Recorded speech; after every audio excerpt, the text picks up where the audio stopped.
My name is Courtney McKnight, and I am a clinical assistant professor of epidemiology at the New York University School of Global Public Health in New York City. I consent to this recording being used in the Judy's Churchill Fellowship Report.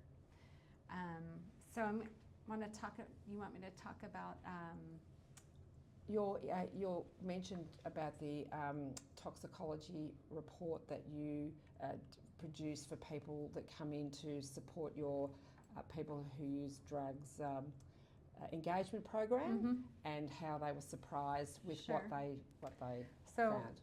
because we have been studying fentanyl use for a number of years here, but we're still finding people that test positive for fentanyl and don't realize they are using it, we started implementing urine toxicology testing with all of the people that come into our research studies, not to determine whether or not they've used a drug, but really, for the purpose of entry into a research study, but more for the purposes of studying the extent to which people are using drugs and whether they know that they're using them.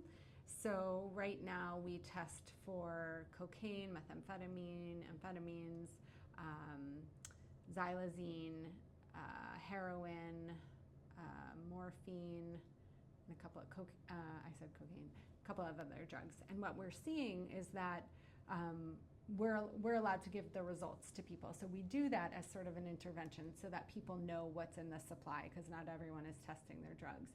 And so what we found is that there's a lot of people that really, aside from fentanyl, really don't know what drugs they've been using. So a couple of months ago, we had a string of people coming in testing positive for cocaine, which is common. We see that a lot. The study is of people who inject drugs. We see a lot of cocaine and fentanyl use in our population, upwards of 80% of people. But among this set of cocaine users in this very short period of time, over and over again, we were seeing people test positive for cocaine. When we give them the results of the urine toxicology results, people are saying, I haven't used cocaine in 30 years. I can't stand cocaine. I would never have used it. So, we don't know exactly what's going on. We trust people at their word. But we are seeing that, people are testing positive for drugs, aside from fentanyl, aside from xylazine, that they didn't realize they're using. Yeah, and so when you tell them this, Courtney, what, apart from their response that I don't use cocaine, I don't like cocaine, what would the outcome of that be in terms of how they would buy their drugs? Does it impact on that market exchange? Right. So we're seeing that less with cocaine, I think, and people don't like it, but then they also try to recall, like, what was my most recent experience when I was using drugs? Like, did it feel weird? Did it feel different? But we currently have a xylazine study where we're trying to determine how many people are testing positive for xylazine to understand the real concentration of xylazine in the drug supply here in New York City. And so what we're seeing in that study is that it's still a relatively new drug in New York, and so when we tell people that they tested positive for xylazine, they often don't know that. And then we follow up with them once a week for 4 weeks, and we test them for xylazine every single time. We do an educational session with them around xylazine. We give them xylazine test strips to test their drugs. And what we find is when people test positive, they often are terrified of xylazine. They really don't want to end up with the wounds. They find them really stigmatizing.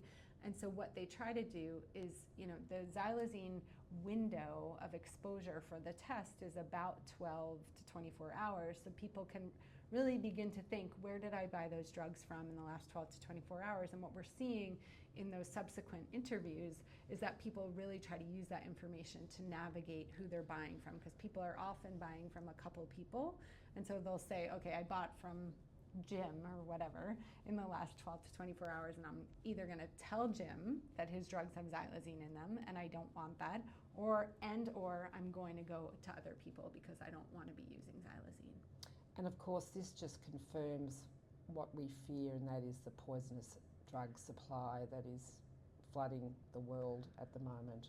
Yes, we're seeing a very toxic supply where people are, really lack agency to be able to, they think they're buying one drug, they're often using other drugs, and they really lack agency, especially around fentanyl. What we hear over and over again from people is that they want to be using heroin, not fentanyl, but they know it's completely infiltrated the supply here in North America, and so they don't really have much choice in the matter. And so what happens, and what we see a lot, is that people have developed such a dependence on fentanyl, often accidentally because they didn't know they were using it to begin with, and then they get some heroin, and the heroin they start to go through withdrawal, and then they realize they have a fentanyl habit, and so they have to keep using fentanyl. But the point there is really that this is not their drug of choice. And just finally, Courtney, the issue of naloxone and the resistance that some of these drugs have to naloxone. Yeah, so we are seeing that some people will require, and depending on there's fentanyl analogs that have varying potency, with carfentanil being the most potent of all. And so sometimes people will not respond to a single dose of naloxone, and then may require multiple doses. We're seeing some pushback among people who use drugs in terms of the multiple doses of naloxone, because people go into precipitated withdrawal, especially even after one dose, but certainly after multiple doses. And that is something people want to avoid at all costs, because it means then they have to hustle up money to buy more drugs in order to not go through withdrawal and be sick. So, while there is some evidence that people may require more than one dose, I think there can be a hesitancy in giving multiple doses, because people really have empathy for people who go straight into precipitated withdrawal. Thank you for your insights. It's fantastic. You're welcome.